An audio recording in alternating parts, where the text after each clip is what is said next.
સૌપ્રથમ વાત સુરતની કરીશ કે જ્યાં ગેસની અછતને પગલે હોટલ સંચાલકોના ખિસ્સા અને ગ્રાહકોના સ્વાદના ચટકા પર સીધી અસર વર્તાઈ રહી છે। જ્યાં અહીં મધ્ય પૂર્વના યુદ્ધની માઠી અસર દેશભરમાં તો જોવા મળી જ રહી છે, પણ સુરતમાં પણ ગેસની અછતને પગલે નેશનલ હાઈવે 48 પરની હોટલોમાં મેનુ બદલાઈ ગયા છે। ઘણી હોટલોમાં તો ગેસનો વપરાશ વધારે થાય એવી વાનગીઓનું વેચાણ જ બંધ કરી દેવાયું અને તેને લીધે લોકપ્રિય એવી સાઉથ ઇન્ડિયન ડીશ પણ અનેક હોટલોમાં બંધ થઈ ગઈ છે। હોટલ સંચાલકોનું માનવું છે કે ઢોસા, ઇડલી જેવી વાનગીઓમાં ગેસનો વધારે પ્રમાણમાં ઉપયોગ થતો હોય છે। હાલના સમયમાં અનેક વાનગીઓને હોટલના મેનુમાંથી હટાવી દેવામાં આવી છે, જેથી મનપસંદ વાનગીઓ મેનુમાંથી ગાયબ થઈ જતા ગ્રાહકોમાં પણ નારાજગી જોવા મળી રહી છે।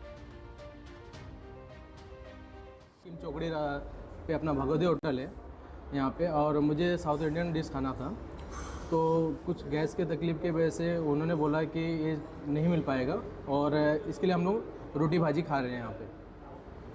ગેસના સપ્લાયમાં રોક લાગી ગઈ, બે તરફ કાળાબજારી પણ વધી છે, જેને કારણે ગેસના ભાવ આસમાને પહોંચી ગયા છે। અનેક હોટલોમાં તો કોલસા અને લાકડા જેવા બળતણનો ઉપયોગ પણ હવે વધારી દેવાયો છે। જોકે હોટલ માલિકોએ આ યુદ્ધની સ્થિતિ વચ્ચે ધંધામાં નુકસાન વેઠવાનો વારો આવ્યો હોવાનું જણાવ્યું। આ ઉપરાંત ગેસના પુરવઠા અંગે વૈકલ્પિક સુવિધાની માંગ કરી છે। ઘણા દિવસોથી ગેસની બોટલ તો મળતી જ નથી। અમે સરકારને પણ અપીલ કરેલી છે અને જેવી રીતે કે હમણાં અમારી પાસે જે ઓપ્શનમાં નથી કે સાઉથ ઇન્ડિયન છે કે પછી ચપાતી છે, એ બધી વસ્તુ અમે બંધ કરી દીધેલી છે। જે વસ્તુ અમારાથી શક્ય થાય છે એ વસ્તુ અમે કરીએ છીએ।